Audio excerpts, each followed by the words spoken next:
Alright, if you have your Bibles, you can turn to Romans chapter 12. I'll try my utmost best to project my voice. Romans chapter 12, verses 12. The scripture says, rejoicing in hope, patient in tribulation, continuing instant in prayer. Let's pray. Heavenly Father, we truly need you every hour, Lord. And Lord, as we see the scriptures this morning, as we will look at prayer, Lord, I pray that you would impress upon each and every heart this morning, Lord, our desperate need for fellowship and communion with you, Lord. Lord, this is the only source of our power, Lord. It is through you, your Spirit. It is through fellowship and abiding with you, Lord. And so, Lord, I pray this morning that you would visit us, Lord, convict us and challenge us this morning from your word. I pray this in Jesus' name. Amen. I want to just remind you where we are this morning. We've been going through the book of Romans and sort of back and forth in the first portion and then the second portion after Romans chapter 12. And for a few weeks we stopped at Romans 12 to sort of almost to conclude this portion of scripture that I really believe is one of the most powerful portions of scripture as it relates to the Christian walk. So you will see there in this portion, there's a lot of statements, short little phrases, but it has such a great impact. And when you start to unpack those phrases, you realize how beautiful God has brought His scriptures together and how it speaks to us in all different areas of our lives. And with this specific verse, it speaks to us as it relates to the difficulties, the trials, and the tribulations that we face as Christians. So as a Christian, there are multiple challenges and trials that we face on a daily basis. And God comes in His word and in such a beautiful way, just one sentence. He comes and He comforts His people. Now, obviously, we are commanded to study the scriptures, right? And to approve these things and to make known or understand what is the scriptures and what is in the scripture. And so, as we look at this verse and we expound on this, we see how beautiful God has brought these three verses or these phrases together. It says there, rejoicing in hope, and we looked at that a few weeks ago, that we have a joy in not a fingers crossed hope, but a true anchor hope. Christ that has entered into the veil, or entered through the veil before us, that He's our anchor for our soul. Every single person in this room, you are able to have a concrete, solid, secure hope that one day when you die, you will be with the Lord Jesus Christ. And not just then, but even now that you have the secure hope that He sanctifies you and that He molds you into His image, and one day will present you as a chaste virgin without spot, without blemish before the Father. That is beautiful. That's the hope that every Christian should have. That one day God is going to present me, Jesus will present me as His bride that He's excited over, that He loves, and that will be pure and spotless and blameless. How is that possible, brothers and sisters? It can only be through the blood of Christ. No man can say that in himself he's able to make himself and preserve himself spotless and blameless before the coming of the Lord Jesus Christ. That must be a work that is done external, outside of us. And that work was done on the cross. And that's the anchor that we have as Christians. That Christ loved me, paid for my sin, and that He's daily interceding for me. And that I have this anchor. That's my hope. God will not forsake me. He will not leave me. And I will present me blameless before the Father one day. Then the Bible goes further to say, be patient in tribulation. The Bible says this word patient is to remain under. And tribulation gives us this word image of when there's a wine press and the grape starts to just burst out because of the pressure. And God says to us something strange almost. He says, remain under this pressure that feels like you're going to burst. But then this evening or morning, we come to the conclusion of this verse. And this is so beautiful how the scripture concludes this, because this is, I would say, almost the vehicle, the gel that keeps this together. It's not a case of, I have my hope, I'll be patient, I drink my coffee, and then I go my day, right? But what now? What keeps that hope alive? What keeps me patient under that tribulation? What is the mechanism that keeps me moving forward, that allows me to receive power from God and help from God? It's prayer. It's my consistent fellowship with the Lord Jesus Christ. And so the scripture says there, continuing instant in prayer. This word means to persist, to continue steadfastly, to devote oneself, to remain faithfully occupied, refusing to quit. And we see this right through the Bible. I want to give you a sort of a understanding of where we are this morning and what we're moving towards. This morning we will look at, and it will be a two-part message.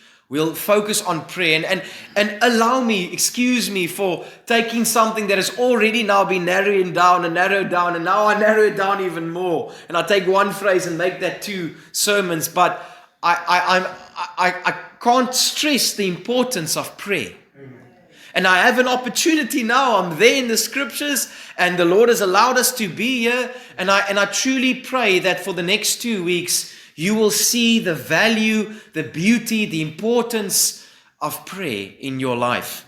So this morning, what we will do is we will look at the Gospels, Jesus Christ, His example, His teachings, and then next week we will move to the epistles, and we will see the instructions and the commandments that were given and the examples that were given by Paul and by Timothy and by the New Testament examples of prayer. And so this morning we will focus on the Gospels. But before I do that, I just want to give you a few verses, 1 or 2 or 3 verses, that just gives you a understanding of this word continuing instant in prayer.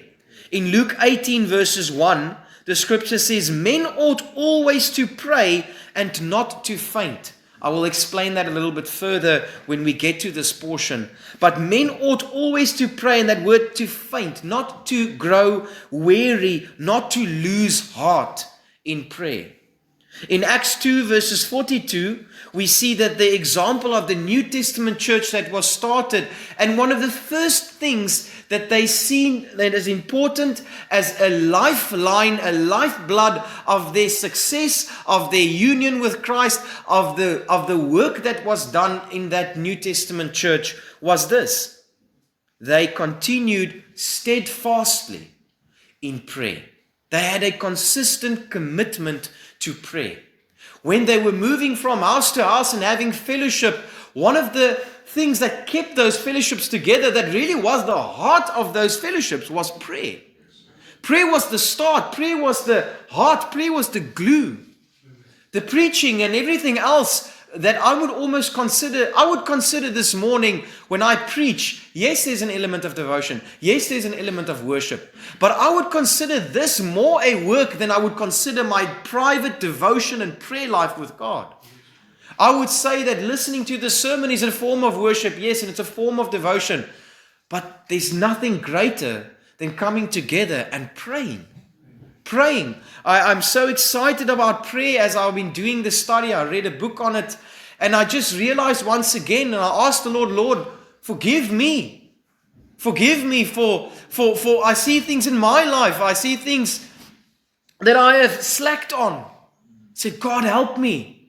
Help me to realize again the importance of prayer. I'll never forget that time when we started a prayer ministry and I truly saw the Lord move. Maybe sometimes when you are in the church, you don't necessarily see everything. But believe me when I say I saw the Lord work. I will not forget how the church the previous Thursday would pray together and say, please, Lord, we plead with you a regenerate church. And then I would remember Sunday after Sunday, men, women would come to counseling rooms. On a Wednesday night, I saw someone broken coming to a counseling room, shedding tears of repentance and acknowledging their need for a Savior. And I asked myself, where's that, Lord? I miss that. And the only answer that I can say is twofold. Number one, if God decides not to do that for a while, it is His prerogative to do that. But secondly, where's the prayer? Where's the earnestness again in seeking God's face?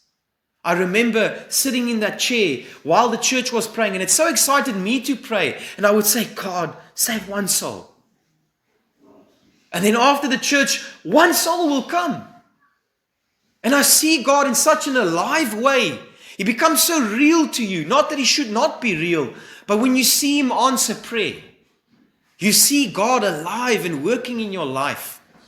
It really is when the scripture says we have not because we ask not. It really is the truth. We have not spiritual growth because we ask not. We have not victory over sin because we ask not. We have not because we ask not. And then when we ask, we know what the scripture says, we ask amiss. The scripture goes further to say in Colossians 4 verses 2, they're continuing in prayer. In Ephesians 6 verses 18, praying always with all perseverance.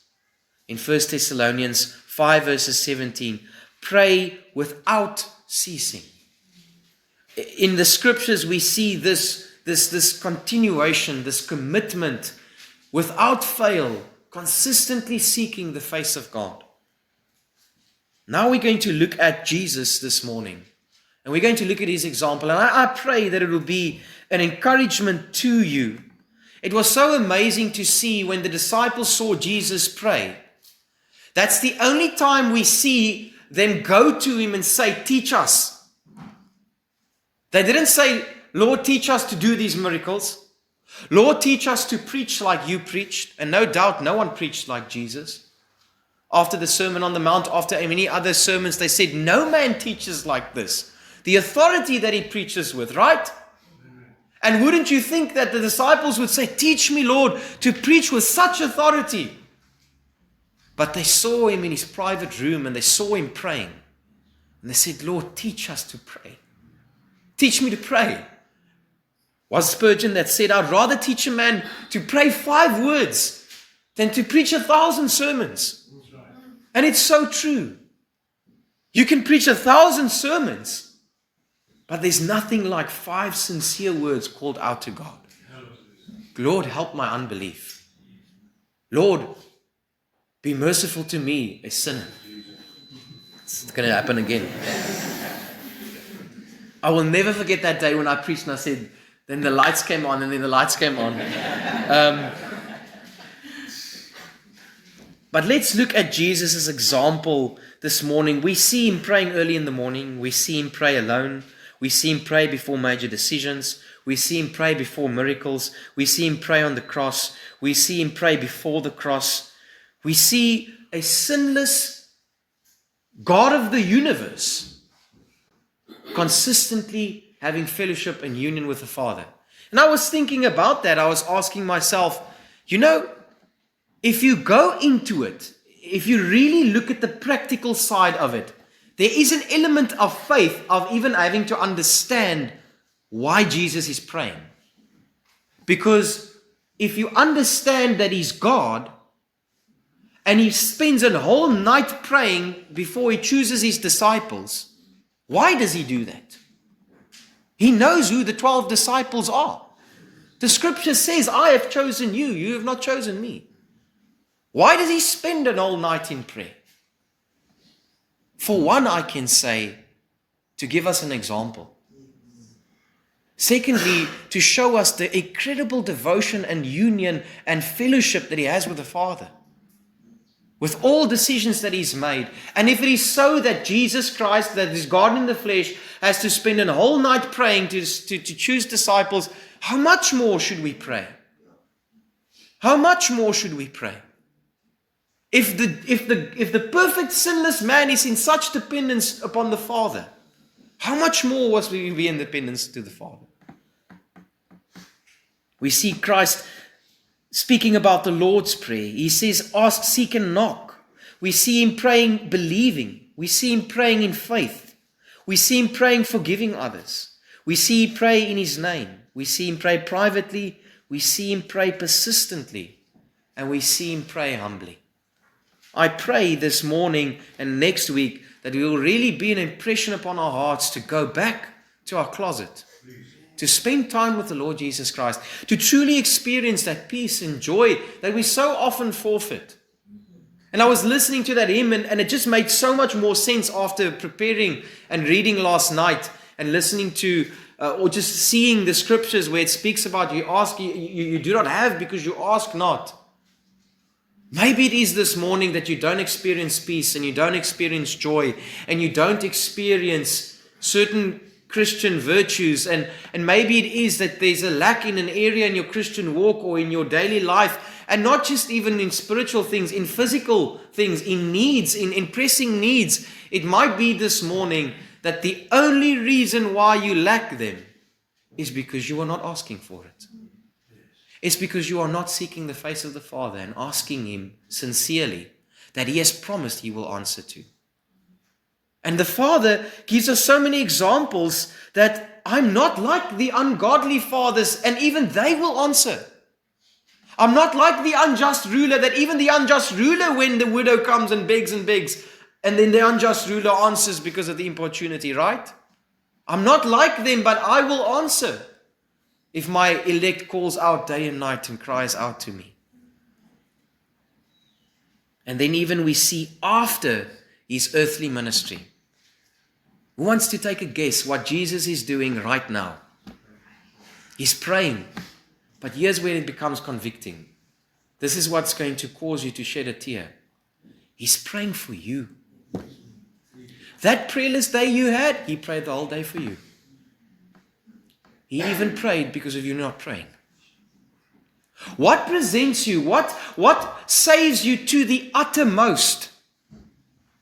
It's, yes, the blood of Christ, the work of the cross, but it is God's continual praying for you that will one day present you blameless. What sanctifies you?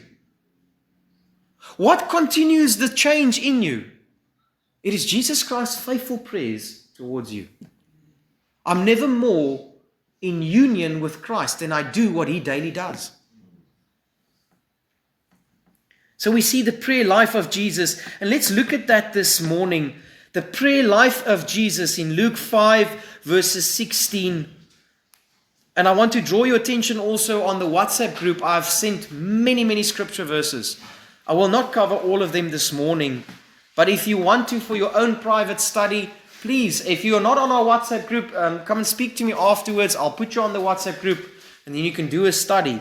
But let's go look at the example. We'll look at 3 examples this morning in the prayer life of Jesus. In Luke 5 verses 16, we see there, and he withdrew himself into the wilderness and he prayed. We see the example before that. I want to draw your attention to Mark 1 verses 35. Apologies. I don't want to get ahead of myself. In Mark 1 verses 35, we see the following. And in the morning, rising up a great while before the day, he went out and departed into a solitary place, and there he prayed. Yes. What is the context of this? In Mark 1, we see Jesus teaching in the synagogues at Capernaum with authority. We see him cast out the unclean spirit in verses 23 to 28. He healed Simon Peter's mother-in-law in verses 29 to 31. That evening after sunset, the whole city gathered at his door, and Jesus healed many sick and cast out many demons, verses 32 to 34. This was an exhausting day. If ever there was a reason to say, I'm going to sleep late and sleep in, it would be this day. Like pastors that sleep in on a Monday morning because 2 sermons was too much for him. Jesus Christ is preaching, teaching, healing, and the next morning he's up before everyone. He was a human being, so he was tired. But there was something more important. He woke up a great while before the day and he prayed. A little bit later in verses 36, it says, all men seek thee. And then Jesus responds by saying, I need to go and preach. And it just gives you this reality again of that time in prayer gave perspective, puts him in union with the Father, understands the goal, the mission, why he's on earth. He must do the work of the Father. And then he goes out like an arrow. He says, I must go and preach. Brother and sister, I don't believe that we will have any real direction if we do not get it from God. I don't believe that there will be any real direction in your life if it is not coming from communion with God in the Word and in prayer. We can do many things sometimes and it works. But it works only because it's almost, if I can give a word image picture of it, it's a stack of cards sometimes. And for a while I'm able to stack them. But if it wasn't glued by prayer, it's very easy for God to just say, and that whole stack of cards falls apart. That's my fear in ministry. My fear in ministry, my biggest fear, I'll share my heart, my biggest fear in ministry is that the church would grow without the true workings of Spirit, God, conviction, prayer, and so that at one point, maybe we are 200-300 members, and God just says, and then you find out it wasn't true conversions. And you find out that it was just all a show of man. Does that happen in churches? I believe that does.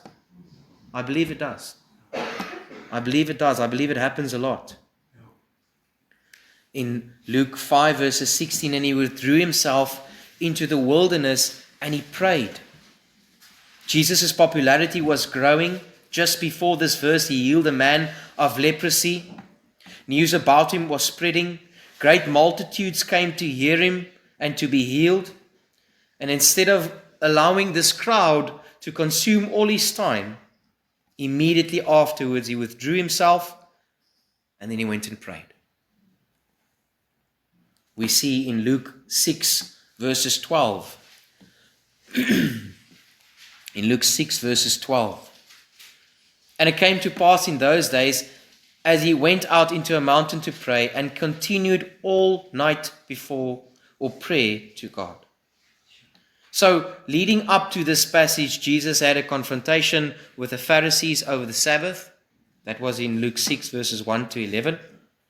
Hostility was growing and increasing. And immediately after this, he spends a whole night in prayer, and then the next morning he chooses the 12 disciples. Now, to color that in for you, to bring more richness and depth for you, it really is actually you going privately in your own study and considering what just happened. The omnipotent, omniscient God of the universe knows everything, knows the 12 disciples before the foundation of the world. But yet he prays whole night. And then he chooses the 12 disciples. He shows his dependence upon the Father. There's an element of his humanity there. Then we see the teachings of Jesus on prayer. In Luke 11 verses 1. It says, and it came to pass, and interestingly, Luke is the book in the Bible that speaks the most about prayer. Just interest sake. In Luke 11 verses 1, and it came to pass that as he was praying in a certain place, when he ceased, one of his disciples said unto him, Lord, teach us to pray, as John also taught his disciples. Isn't this a challenge for us? That what is one of the most important things to do in discipleship? It is to just give so much knowledge to that person that he's just after a few weeks, he knows everything about the Bible, right? No. It's to teach someone to pray. How much greater?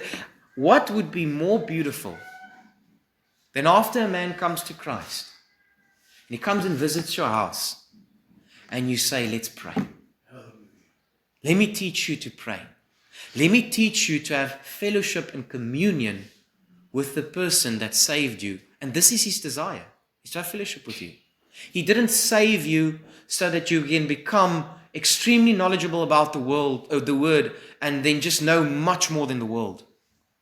That will come as an effect of your union with him. It will be the sort of byproduct of it. You will be able to identify the falseness of this world.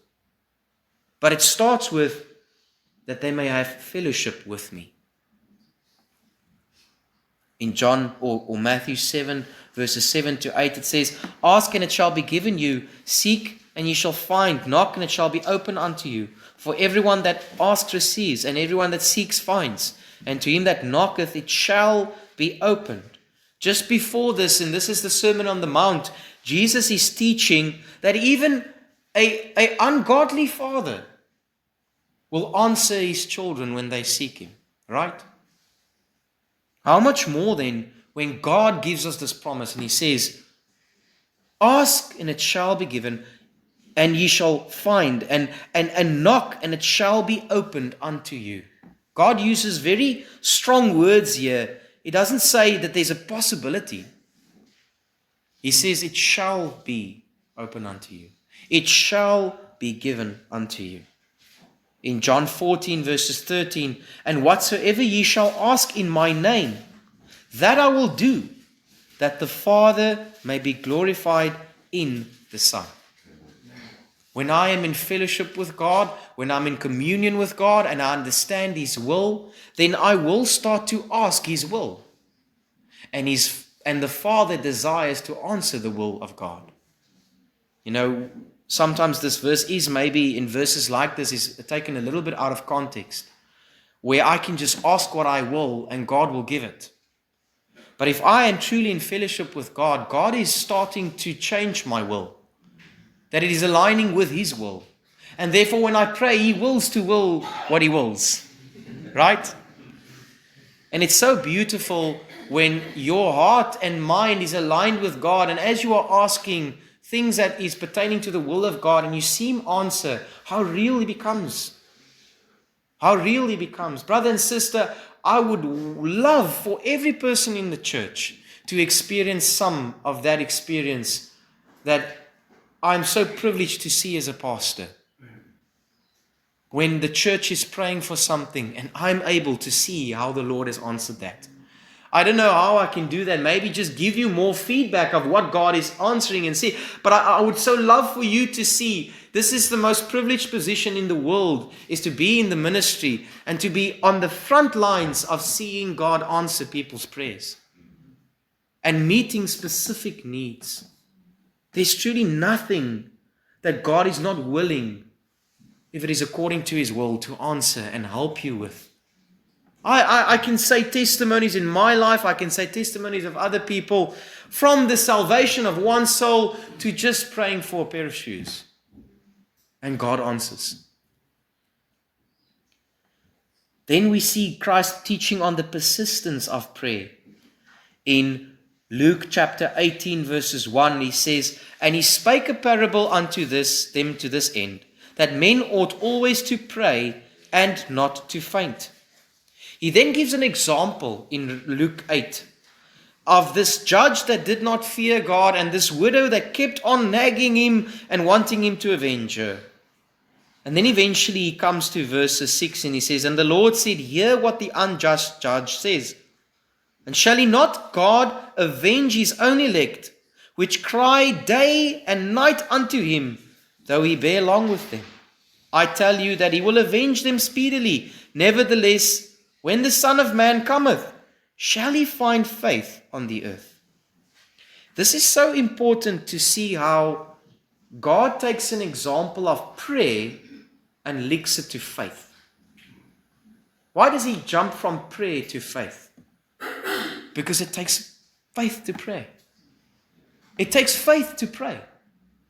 If you go on a Thursday night, I want to challenge you and ask you this evening. Has there been times where it was maybe difficult for you to pray the prayer request because you almost wonder, if I pray for salvation, God already knows who's going to get saved, or if you start to pray about certain needs, and then you almost, there's an element sometimes, and it shouldn't be this way, but there's this element sometimes maybe of unbelief, or there's this element sometimes of not understanding necessarily, but then pushing through that and saying, God, I have faith that if we pray that you would save a soul on Sunday, that you would save a soul on Sunday.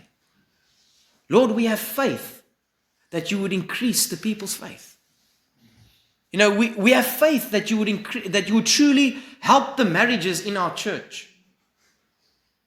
Or do we look at those prayer requests sometimes and we don't necessarily have that faith that God is going to do this? But it takes faith, and that's why he links that too. He says, nevertheless, when the Son of Man come, shall he find faith on this earth? In Matthew 21:22, and all things whatsoever ye shall ask in prayer, believing, ye shall receive. What a beautiful promise. That if I truly believe that God is able to do abundantly above that he can ask or think, that the Lord is willing and able to help us. Obviously, we understand that it will always align with his will. But I have this precious promise that if I pray believing, the Lord will answer. In John 15:7 it says, if ye abide in me and my words abide in you, ye shall ask what ye will, and it shall be done unto you. And I think this is the verse that really summarizes what I was trying to say, is that if you abide in him and his words abide in you. I was thinking yesterday, and this phrase came to my mind: nothing can sanctify a man's mind but the consistent reading of the Word of God. Amen. Nothing can purify and sanctify a man's mind and heart but the consistent reading of the Word of God. It's very basic. But I promise you can listen to sermons and you can read books, and it has its place sometimes, and it can help you sometimes understand something. It can never replace the renewal of the mind and the washing of the Word. It's a consistent, and so what will happen is if there's a consistent reading of the Word of God, the words start to abide in you, and you start to pray the words of God. It was so beautiful that George Mueller said that in the beginnings of his Christian walk, he would wake up in the morning and he would pray. And sometimes for the first 15 minutes, even the first half an hour, he would struggle with wanderings in prayer. Have you ever had that? And then he said, what so radically changed his devotion, he said he wished he knew that in the beginning of his Christian walk. He would open the scriptures, and then he would read the scriptures. And as he would read the scriptures, he would start praying. And naturally would come confession and intercession and prayers. Brother and sister, if you are struggling in your prayer life and you say, I struggle to pray, Stefan. I struggle to concentrate. I struggle to get my mind on the things that I need to pray. Here's an encouragement this morning. Go home today, open the scriptures, and pray everything that you are reading. If you read there where it says, patient in tribulation, rejoicing in hope, and continuing instant in prayer, your immediate response back to God that just spoke to you is, God, help me to have this hope. God, I'm in a tribulation at this moment, and I need to be patient in it. God, help me to be consistent in my prayer walk with you. And then the next verse, I believe, after this is, mind not high things, but condescend to men of low estate, and all these other things. Or it might be given to hospitality and give to those who are in need. And then the next prayer is, God, help me to see needs around me and meet them if I can. And that immediately brings life to your prayers, right? Because what starts to happen? The words abide in you. And you are now praying back the words. And why will God not answer? That's why you have this secure promise that it shall be done. Because if God says, this is the will of God concerning you, even your sanctification, And your response back is, God, your will is my sanctification. Sanctify me. Why will God respond back by saying, I'll see if I answer that prayer. I will go check if it's in my will to answer that prayer. He doesn't have to. He's already said it is His will. He's already spoken to you that it is His will. And so you can speak back His will to Him and say, God, it's your will that I be sanctified. Help me with this sin.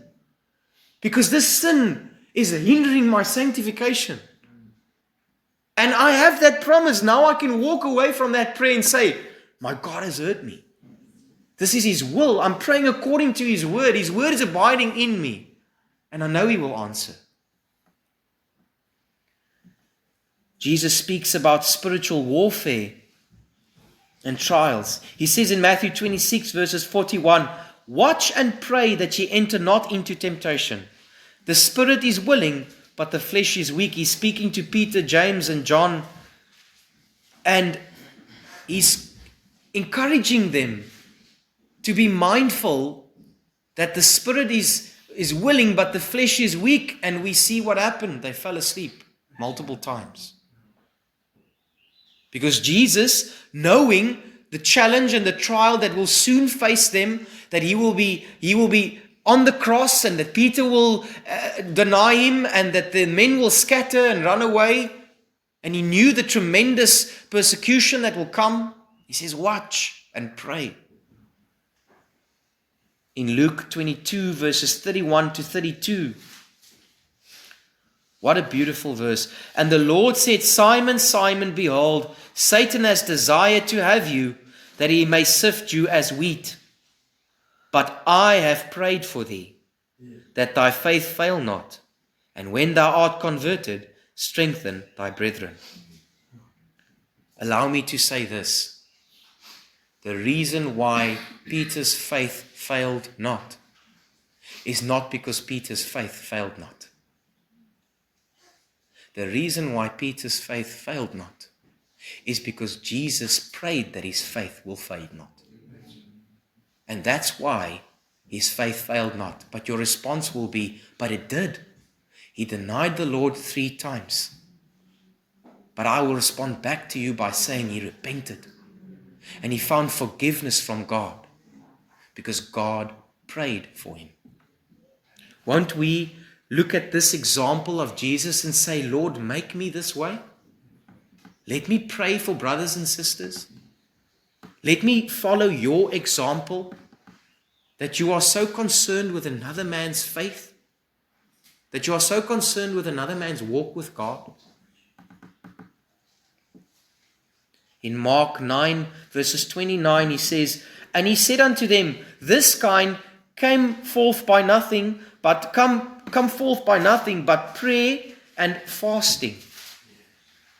Right after the Mount the Mount of Transfiguration, he comes down and his disciples says they could not cast out this demon. And it wasn't an authority issue. It was a prayer issue. It was ultimately a prayer and it's linked to faith issue. And this gives us a little bit of insight into the spiritual warfare that we are in daily. The Bible says, I wrestle not against flesh and blood, but against principalities and rulers of darkness of this age.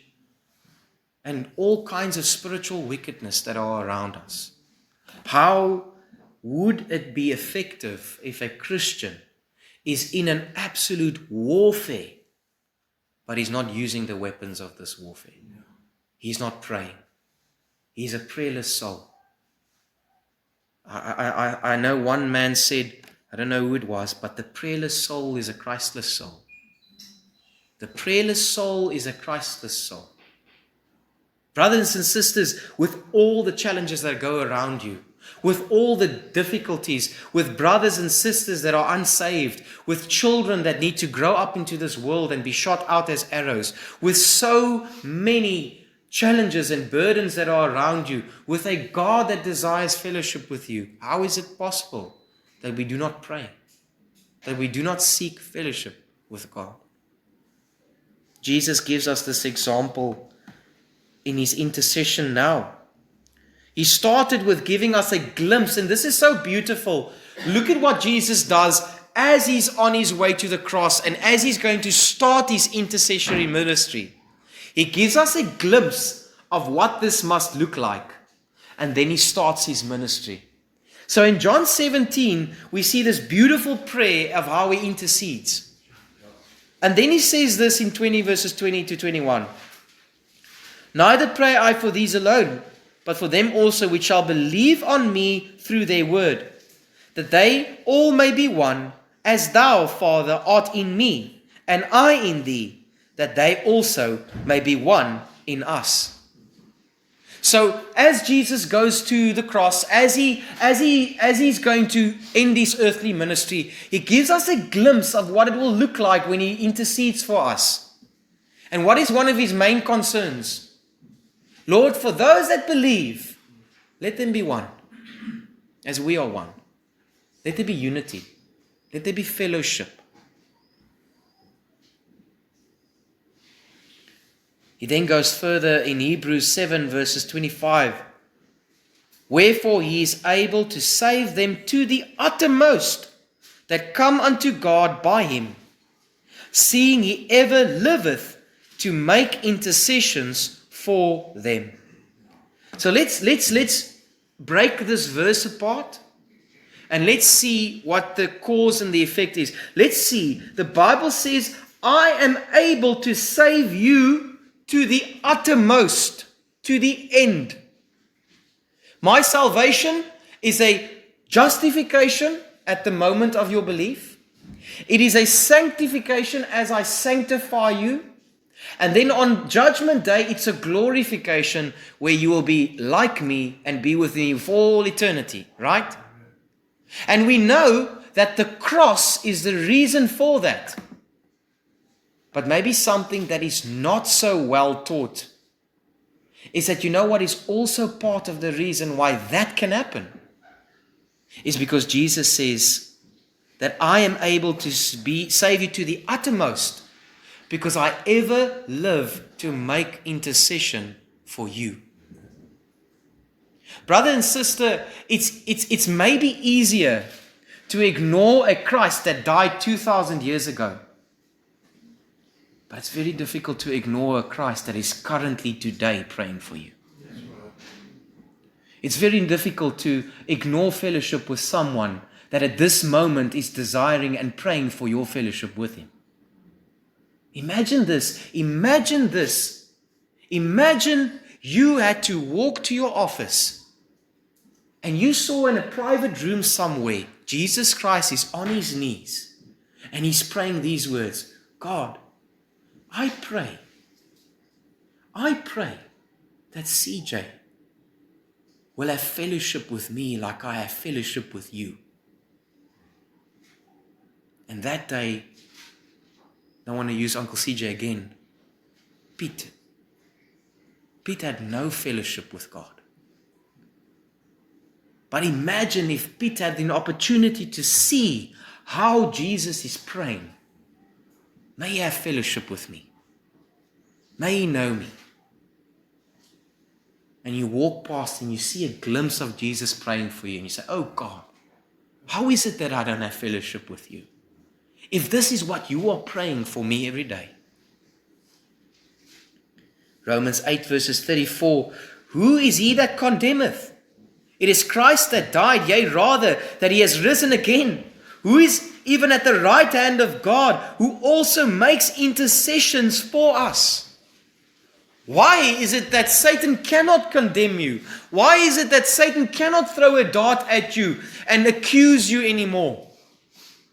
It's because Christ is at the Father's feet, at the right hand, and he's interceding for you. The advocate. He's our advocate, Jesus Christ the righteous.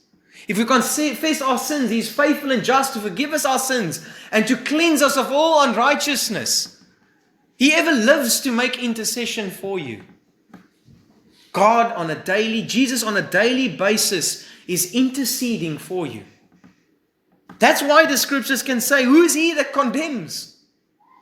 It's Christ that lives and is at the right hand. is His that make intercessions for us, right?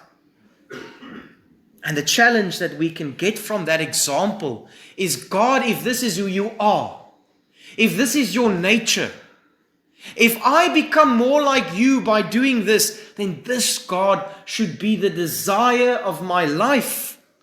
This should be the lifeblood that flows through me, is a prayer, life, and fellowship with you.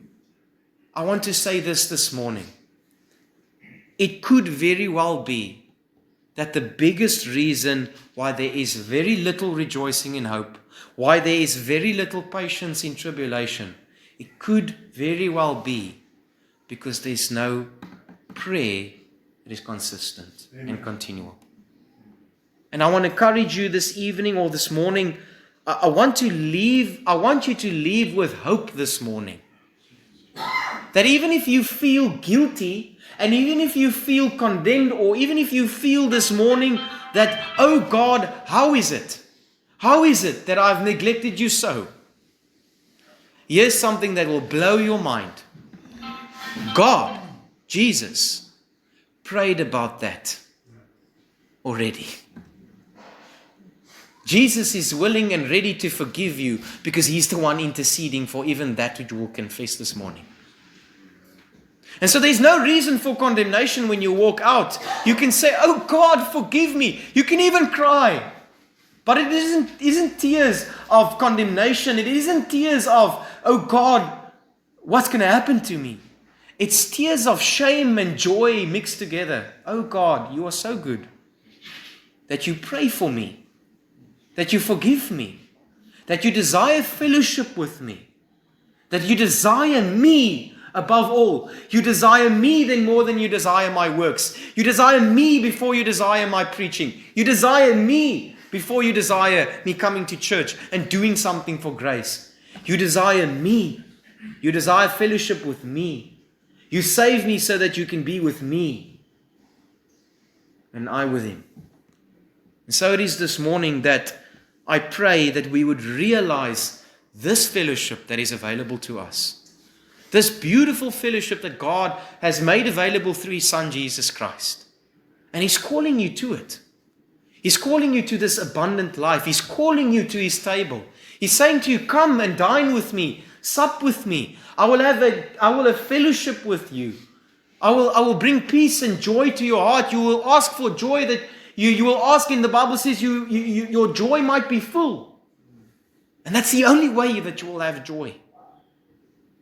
I can look back on my life and I can look back on the failures and I can look back on all the decisions and I can say this with all certainty, there's no joy. All is vanity. All is vanity except Jesus Christ. Everything else in this world is vanity except your walk with the Lord Jesus Christ. Don't realize that at 50 or 60 years old. Don't come to a crashing end at 50 and an anxiety midlife crisis and then realize what I've chased didn't bring me joy. What I've chased left me empty. Come to that realization this morning that there's no peace and joy outside of a fellowship and a relationship with the Lord Jesus Christ. And go home this evening and go enjoy prayer with God. Open the scriptures again. Maybe you have to do this. I hope not.